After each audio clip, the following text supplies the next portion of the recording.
Guys of a Certain Age is brought to you by no one. Absolutely no one. Except these dudes walking down memory lane.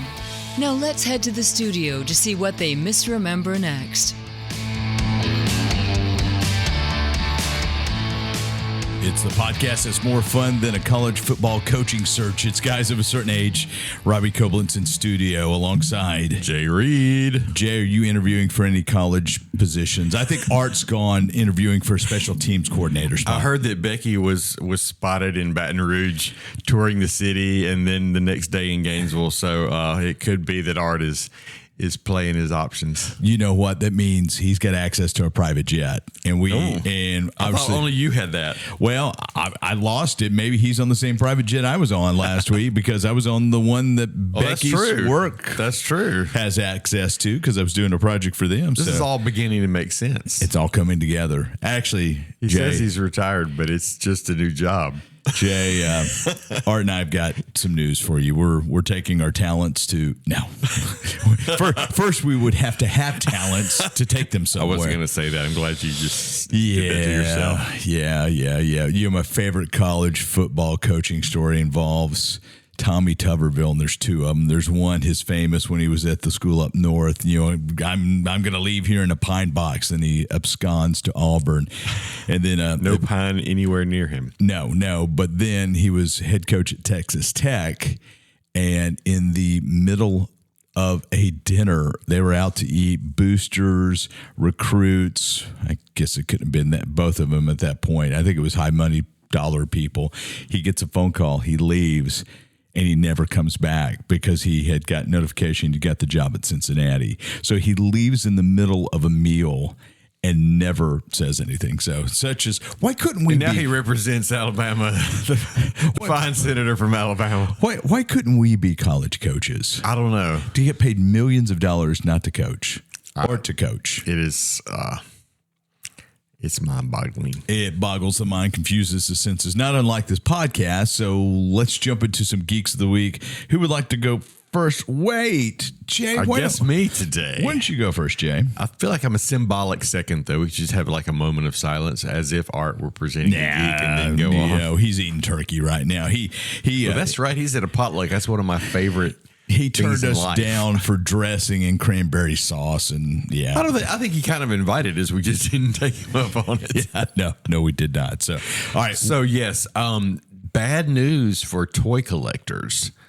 The Funko company is in trouble. Really? Yeah, they're not like out of business. They're not declaring bankruptcy. We're not to that point yet, but I don't know why you do this or what it means, but they made some sort of filing with the SEC, not the Southeastern Conference, but the Securities and Exchange Commission. I think is what that means. It is saying that they're not on firm footing. Basically, if they don't get an infusion of cash or if things don't turn around, over the next year, that they're probably done. And some of the reason, and I can see this, some sales are down. Obviously, they were making millions last year. This year, they're losing millions. And one of the things that was listed was saturation of the market. And I was reading through the articles. I think it was on Yahoo Finance or Geek Mind or Geek Spin maybe. And I've seen this, and I'm into it a little bit. I have a Funko Pop of myself that my kids gave me one Father's Day, me in black scrubs and all this, and I love it. And last Christmas, actually after Christmas, I picked up on the Funko Bitty Pop Rudolph series from the Rudolph the Red-Nosed Reindeer TV show, which I love and have a lot of other collectibles from. So I've been collecting through that. I'm still looking for a few rare ones, but anyway. And then just this week, I was in a local store, Marshall's, and they had like pretty much the entire Funko Bitty Pop Batman set, which I'm thinking about going back and getting. But like me, the reason I didn't get the Batman set, and this is what they brought up in the article, is because toy collectors only have so much space. And Funko is kind of just blown up. I mean, you can get any geek-related or superhero or, pop culture TV show or movie is going to have a set of Funko Pops. And sometimes in different variations. Like you can get the Batman character or, action figures in different uniforms and colors and all this stuff. Same thing with the Funko Pops. And I think it's just kind of overshot. Yeah. And people are just kind of weary of it or have too many and can't really afford to do one more. Or their wife says, that's it. We're not devoting another room to Funko Pop. It's just personal expectations. I'm avoiding that. Yeah. I'm trying to avoid that. Well, and the other thing is, I will say, my wife, when I told her about the Batman stuff, she said, well, you got it, right? And and they're tiny. They would fit in the size of a book. But anyway. But, it used to be Funko Pops you could only get at select retailers. Now you can get them everywhere. And in a lot of overstock kind of places. Like Marshalls, they get stuff that other people have not. It's all purchased. Second run or, overstock or whatnot. So they grew and, they were a novelty. They were kind of cool. I've got a handful of Funko Pops, but I don't see a compelling need to go buy anything new. Yeah. It's not something that like the little ones that I've collected, the Rudolphs. The way that worked, there was 12 regular figures. They were easy to get. And then there's 4 like mystery figures. And I've got one of those and the other 3, like you go to eBay now. And if you can find it at all, like Sam the Snowman is one of them. If you can find him at all, it's $50 for that one little tiny thing that was, about the size of your thumb. Yeah. And so I'm struggling with that. Yeah. I really want to finish it because I'm a completer. Yeah, but I don't know if I want. I prefer the phrase completionist. Completionist, I like that. It sounds more sophisticated. Okay, yeah, completer. I'm a completer. Sounds like I'm running for Senate in the state of Alabama. Well, that would be a non-completer. That's the non-complete this job contract. Yeah, there you go. Now I think he completed the contract or the terms thereof. They just involved more money changing hands from one place to the other. So, but anyway, yeah. So anyway, I'm not. I'm kind of neutral about how I feel about it. If they were to go out of business, I wouldn't, but I wouldn't cry, but I am more into the bitty pops now. And I guess probably because it takes less space. Yeah. It's not eating my toy closet alive. It's unbelievable. You've got a toy closet, but that's okay. It's just my closet is just half full of toys. I have an old technology closet, so I've got the original iPhone squirreled away somewhere that no longer works or anything like that. Well, both have Melissa and I both have closets of equal size, and hers is full of she got purses and shoes, and I've got toys. I've got more shoes than Bonnie does. I need to get rid of some shoes. Oh yeah, it's pretty bad. So, but anyway, That's it. Were you a completionist with your geeks? Yes, I'm. You're completed. Yeah. Yeah. You've been completed. I've been completed. Yeah. I've got a couple pieces that I find interesting. So we've covered this before. Frank Darabont, I think I'm pronouncing his name correctly. I've always butchered it. Frank Darabont was the creative force behind The Walking Dead. He's the showrunner who came in, set up the look and feel, directed the pilot, and was Darabont, not Mont, Darabont. Sorry, Frank, if you're listening. And basically got forced out or was fired, depending on who you talk to, from AMC. And he went back and sued AMC for $200 million when The Walking Dead blew up, because they used creations of his. They used a lot of his ideas without compensation and or correct compensation according to a legal argument that was presented.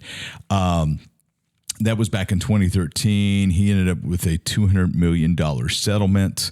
Robert Kirkman, who created the Walking Dead comic book, has sued AMC as well. There are no less than 6 lawsuits about rights, monies, royalties owed from AMC to those associated with the Walking Dead universe. And the Walking Dead is by far AMC. Well, yeah, it's AMC's largest creative endeavor. You had Better Call Saul and Breaking Bad, but you've got The Walking Dead, Fear the Walking Dead. You've got a New York spinoff. You've got a Carol spinoff. You've got all these spinoffs of the Walking Dead universe. And so there is another Walking Dead lawsuit against AMC, this time for Fear the Walking Dead. Dave Erickson, who was the showrunner and creative on that original 3-season run of Fear the Walking Dead, has sued AMC because of some questionable accounting, not practices, but reporting. So according to AMC, they've lost $49 million, I think was the figure I saw on those first 3 seasons, or whatever is named in the lawsuit for The Walking Dead. No, I'm sorry. I apologize. The show has claimed it has $185 million deficit. So the show lost money, but $49 million have been paid to other people, according to the complaint, the legal argument from who waged this. Come on, I just had this a second ago. Dave Erickson. So he wants his piece of the pie. And a lot of times, creative contracts in Hollywood accounting is one of the most nebulous creatures out there, because not only do you have production costs, you also have back end royalties, you've got marketing costs and whatnot, and you can almost, I'm not saying this happens, you can almost manipulate the books for the P&L to make it say almost anything. And so Mr. Erickson doesn't believe AMC's accounting is correct, and he wants his rightful percentage. He thinks the show has made a profit, is what I'm assuming based upon what I'm reading here.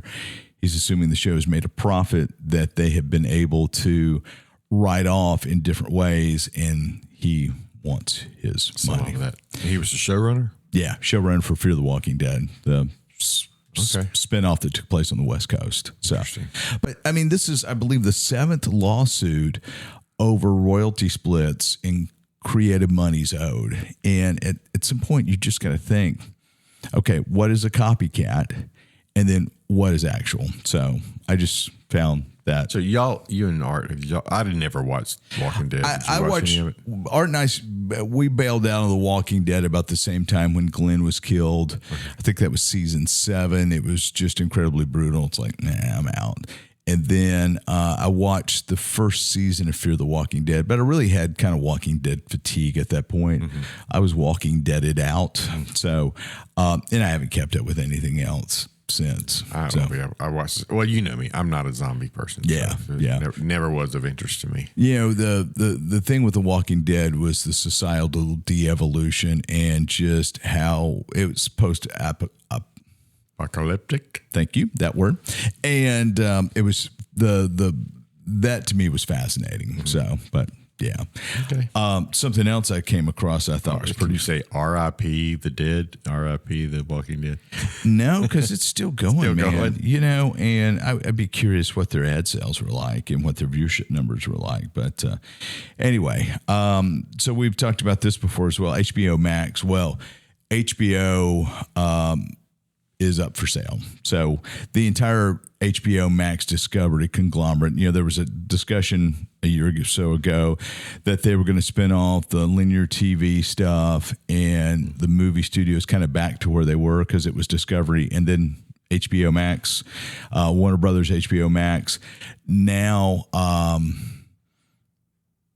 the whole thing's up for sale. Paramount's interested. But the most interesting buyer, I think, out there that's been rumored is Netflix. Imagine if Netflix bought Warner Brothers. So they would have the HBO and Cinemax catalog. They'd have the linear TV networks, everything. So you're talking all the Discovery shows, that whole kit and caboodle, TNT. And one of the promises they have made is that if they happened to pull this off, they would keep the theatrical release schedule for Warner Brothers movies. So because we all know Netflix will maybe throw something in theaters for 2 weeks to get it Oscar qualified and then claw it back and just, push it on the app. So if Netflix acquires Warner Brothers, HBO Max, Discovery, whatever version that they get, they said they will still honor theatrical releases and not change that part of the business. So when you say Warner Brothers, we're not talking about just the streaming part of Everything. HBO Max, the whole studio. Everything. Wow. Yeah. So Netflix would have DC. Yeah. Okay. Can they get them enough venture equity, capital financing partners to pull that off? Because I don't think it could be a stock deal. Do they spin off the Discovery Communication, linear brands, HGTV, all that stuff? Food, I think Food Network's is Food Network I'm not sure. Maybe. I don't remember because some stuff was spun off. TNT, TBS, all that's part of that deal. Really? Yeah, that was all Discovery. I mean, that was all Warner Brothers, right? Okay. So, Maybe. I don't. Yeah. So, man, That would be so big, and Netflix would be so big. I'd be curious to know if it happened, would like everything go on Netflix at that point, or would they continue to have a separate streamer like Netflix Plus? would you have the HBO Max app, which right now on the HBO Max app, you can get live television. Well, because remember there was a Discovery Plus app that they mothballed and they rolled all that content into the HBO Max app, which was Max. Now it's back to HBO Max. It's not unlike what Disney Plus is slowly doing with Hulu. All that Hulu content, because Disney owns Hulu outright, all that Hulu content is going to end up migrating over to Disney Plus. And I would imagine, I mean, this is just me talking, but you'll have a Disney Plus app that is ESPN Ultimate, Hulu, everything under one app, which also brings the other thing I want to bring up is it'll be 3 weeks after we record this when this airs, but YouTube TV struck a deal with ESPN to get ESPN back, right? Part of that deal is YouTube TV subscribers will have access to to ESPN Unlimited, which was an additional $10 upcharge prior to. So it's going to be curious to see what happens. And apparently that's a 3-year deal. Okay. So, unless the cost of college coaching searches causes everything to go up, but you never know. So anyway, fascinating world. Fluid. It's all fluid. And every year it seems like it's. And it's another. Wonder what I'm paying for that no longer exists. Well, yeah, exactly. And it's also you're not guaranteed that any of the content that you buy digitally is going to be available tomorrow, and that's why I still advocate for physical media, Blu-ray, DVD, CDs, vinyl. I don't have a paid music subscription, and I'm probably one of 3 people on the face of the planet that doesn't have a Spotify, TuneIn, Apple Music, Amazon Prime Music paid subscription. And I did not until about a month and a half ago. Yeah. And I was going to talk about that in the next segment just a bit. But well, hey, it's time to wrap up first segment. We're going to talk Christmassy things up next. Ho, ho, ho, and a bottle of rum. Oh, wait, that's wrong. Holiday, right? Yeah, Christmas, ho, ho, ho, and a bottle of rum. That would be Pirates Day. That's Pirates Day. Yeah, ho, ho. Yo, ho, ho, unless it's a Christmas pirate. Arrgh, matey. So we're going to talk a little Christmassy thing. And as this airs, we should be in the middle of Christmas season. Or at the front end. So a couple questions for you before we jump into Christmas music. Out of the 6 holidays that we kind of celebrate through the year that are commonly celebrated, and I look at it as Memorial Day, 4th of July, Labor Day, Halloween, Thanksgiving, and Christmas, or 7, the opening weekend of March Madness. Where does Christmas fall on that list for you as far as favorite holiday? Probably the top, because the first 3 that you mentioned for me, Labor, Memorial, 4th of July, those are basically days off or half days off. I celebrate the day off. I don't really have a lot of, buying otherwise. I mean, love that we're a free country, and I love, the veterans and all that. But you know what? You should celebrate Memorial Day every year. What? Because that's my birthday. That's my birthday week. So okay. the country celebrates me Memorial Day weekend. Okay. Well, I'll revise my answer. Yeah. But I mean, in Halloween, since I don't have young kids around, like this year we went to a football game on Halloween night and really didn't have any part of it except for a few stray kids who got there early before I could get out of the house and not be seen. All right, get to wait for me. We enjoy kiddies. that, but it was not a big deal to miss it. Thanksgiving, I really enjoy.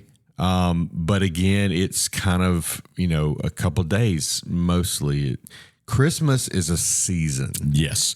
And so I think that ranks at the top, even though it can be very stressful. There's just so many memories built in that. So when does Christmas season start for you? When's an acceptable start time for Christmas season? For me, really, like the day after Thanksgiving. Okay. So that's your demarcation line. Yeah. Unlike Walmart or Lowe's who are putting out Christmas ornaments. 2 weeks ago, as we air, I mean, we're talking pre-Thanksgiving. This will air after, and our the pharmacy I work in has a gift shop, and we had Christmas open house like 2 weeks ago. And your sister pharmacy in Eupora had a real big open house a couple of nights ago. Yeah. Go to WTVA News and watch that. So, hello, Dad. So Dave, what about you? Kind of the same sort of thing. To me, I mean, I like Thanksgiving. Christmas is more, we shut the office down for a week at Christmas, so I get a more unplugged, relaxed time, which is fun. And it does seem like you say it's more of a season than a holiday because you start to do Christmas party and Christmas-ish things early December. For us, it's you get through Thanksgiving.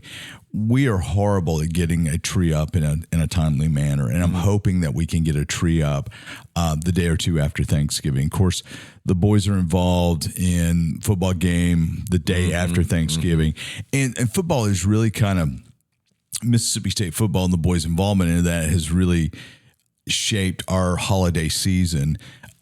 Whether it's a bowl game, egg bowl, what have you. But I do think you get through Turkey Day, and it's okay to be eating leftover turkey and turning your attention to Thanksgiving. Absolutely. I mean, to Christmas. Absolutely. So, now we both have SiriusXM, and there are 18,000 different holiday music channels, or it seems. Actually, I think there's 12, 14. Do you know how many? I haven't looked this year. I mean, you've got Jimmy Fallon Christmas, you got traditional Christmas, you've got country Christmas. The message turns into a Christmas. Are those all available like on your radio in the car, or a lot of those on the app? Most of the ones I'm talking about are on the car. Okay. So I'm looking for SiriusXM Christmas channels. And I've got the app. I can plug it into my car, so I could get them all. Here are some of the there's some app only in here, but you have Holly, which is channel 79. You have Holiday Traditions. Holly is modern hits. 71 is more traditional, like Bing Crosby, Nat King Cole. Rockin' Christmas, which floats around. So that's classic Christmas songs with a rock beat. Right. I'm thinking Striper, Winter Wonderland. Country Christmas. Hallmark Channel Radio, channel 105. So those are Christmas music and carols from the Hallmark Channel. Jimmy Fallon's Holiday Seasoning Radio, which I think is a lot of fun, even though Has that happened before? Yeah. Okay. It started last year. It's fun. I think Fallon's Jewish, but he leans into it. Pardon me. He leans into the holiday spirit. So Christmas, Hanukkah, it's just a lot of fun. I kind of like Jimmy Fallon. Have you ever listened to the Hanukkah radio channel? No. That is fun. I bet. A lot of songs about dreidels. Yeah.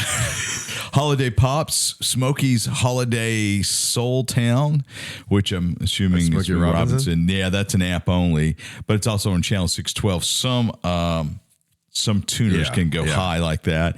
Jolly Christmas, which is channel 105, and then 70, 80s Holidays, which is app only. So that's from AI, but it is crazy what you've got. Country Christmas on 79, Holly's on 4, Rockin' Xmas, all these things. I mean, They're in app only. You've got Cool Jazz Christmas, holiday instrumentals, holiday pops, holidays with Anne Murray. Oh, wow. Throwback. Jingle Jams, Jolly Christmas, Kids Christmas, Mannheim Steamroller Channel, which that will promote up from app only to radio. Navidad, which is Latin holiday music. You've got Noel Incontorable. I have no idea what that is. Real Jazz Holiday, Smokies Holiday, Soul Town, Trans-Siberian Orchestra Radio, which I know has popped up too. Okay. So, yeah, tons of music. And that is great for me. Okay. That's perfect for me because I am someone who I like the variety of music.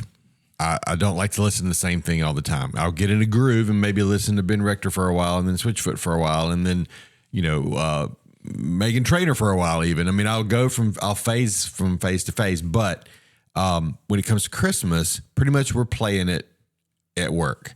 And we have Pandora at work, so we'll play the radio, whatever Christmas somebody chooses. But a couple of years ago, I think it was one of the similar to the Sirius was some sort of like metal Christmas or something like that. This rocking Christmas, and it was so fun to listen to for a little while.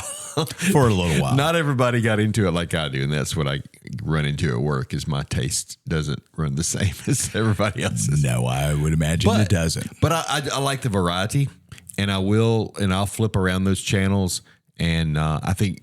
What I like about I got Spotify Premium a few months ago. And one of the things I love about that is that I don't have to depend on Ben Rector radio anymore to listen to that. And I get a few of his songs and then it starts, playing other people. I like it, but now I can go to an album and listen. So like last year, I don't know if you're familiar with Chapel Hart. Yes. It's a group of girls from Poplarville, Mississippi. Yeah. So should have won American's Got Talent, something like that. Yeah, they should have won. Yeah, they were amazing. They're great. Yeah, their follow up. Their follow up to Jolene. Mm-hmm. They did a follow up song to Dolly Parton's Jolene. You can have him, Jolene. Yeah, something like that. It was great. Anyway. So they have a Christmas album, and what they did was more or less. I think some of the songs it's just them, but most of them are collabs with other. Big country stars. And I tried to listen to it last year without a premium music. And I'd get one song and then it would go to something else. So this year I can listen to that. I can go to Ben Rector because I've been really into him this year and listen to his holiday album straight through. So I'm looking forward to some of that this year with my Spotify.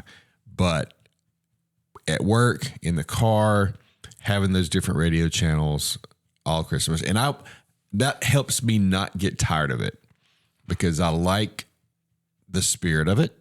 I don't get weary of it during the season, but come December 26th, we'll still be at quote Christmas, with family at that point. And our kids don't come until, a few days after that. So we'll be doing Christmas for a while after Christmas Day. But when do you take your tree down? Well, this year we're debating whether or not to even put it up because most of our Christmas is going to be well after. For us, it's not a certain time. Yeah. I'd like to have it down by New Year's, but that doesn't usually happen because lately our kids have been there on New Year's and we like to have everything still up. So if we put it up, then it'll probably be up afterwards. And it comes down a lot slower than it goes up. Yeah. Yeah. For me, Christmas music is a lot like eggnog. I'll get a quart, enjoy it on the front end, then never finish it and pour it down the drain. And that's how I feel about Christmas. See, that corresponds with me because I like eggnog all the way through. You do. You're an eggnog aficionado. A completionist. That's right. You complete the quart of eggnog. So, I enjoy it. I do get tired of it. And I kind of limit myself to probably the second week in December listening to Christmas music. I might pull Holly up and program it, but I kind of just skip it. And what do you like?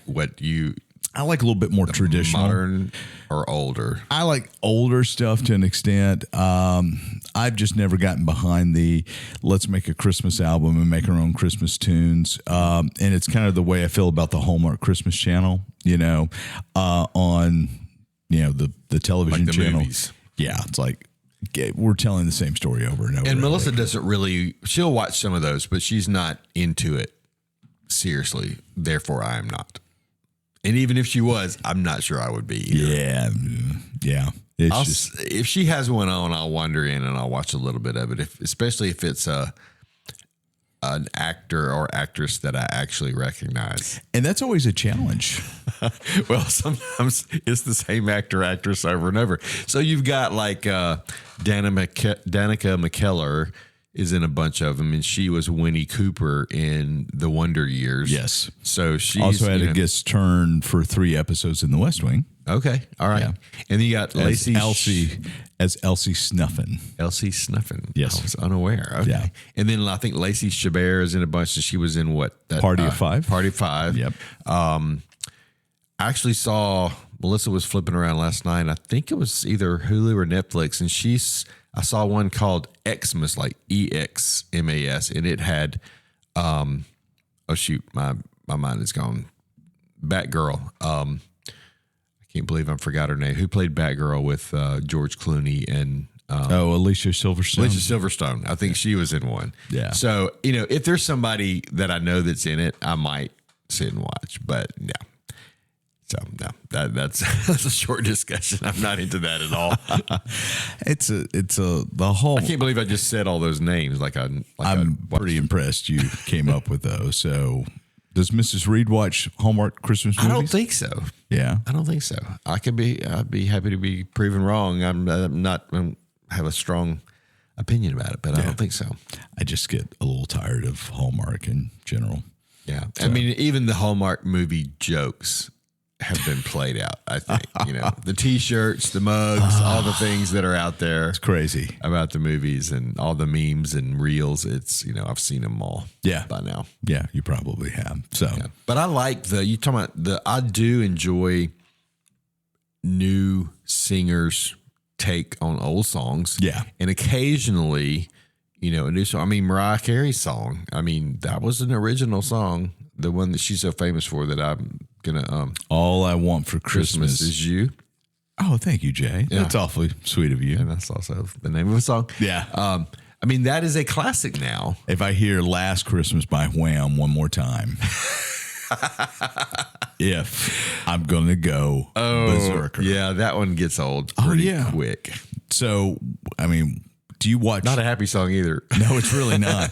Are there any, real quick before we finish up here, are there any movies that are modern movies or modern-ish movies, not like Miracle and whatever, or, are there any modern-ish movies that you watch year in and year out for Christmas, like Love Actually or Die Hard or The Grinch with Jim Carrey, for sure. See, that creeps me out. I like that one. I feel like we've talked about this before, but now I can't remember. I can't remember it. I was just wondering how, it's some folks, they buy into Christmas celebration the day after Thanksgiving, and it's a nonstop march till, December 25. We usually have big plans. We'll say, okay, we're going to watch Rudolph tonight. We're going to watch Frosty. We're going to go back and watch all the classics. And we have a bunch of movies on DVD that, that we would like to watch. And it just seems like time gets away from us. I mean, we've already got, we haven't even planned the Guys of a Certain Age party yet. I've already got a work party. I've got the Messiah in Columbus that we go to. There's a church thing in the works. And so we've already got 2 things on the calendar, another 2 things, pending. And it's hard sometimes because life goes on. It does. We still got to work. You said you take a week off and close the shop. I'm actually going to have a week off this year, which is rare. Correction. I closed the shop for a week. I don't necessarily take a week off. I gotcha. Yeah. I gotcha. Because I'm able to get things done. So I understand that. I do understand that. Yeah. Should I think, of course we don't have Art here. We should invite some of our frequent guests to the Guys of a Certain Age Christmas party. Oh. Okay. which would be Mark and Wes. There's no motive in that at all. The fact that they're both great cooks. Yeah, that's right. So, but anyway, all right. Any other thoughts on music for holidays? If you had one channel on SiriusXM to listen to, and it's the only thing you could listen to for holiday music, what would it be? Is Holly the one that is the sort of mix of everything? I'd probably be that one. Yeah. Just because I get a little bit of everything with that one. Yeah. Yep. All I want for Christmas is Art to be in his chair for a podcast. Oh. He completes us. We're completionists. On that note, we're going to let you guys go. Thanks for listening. We'll see you next time around.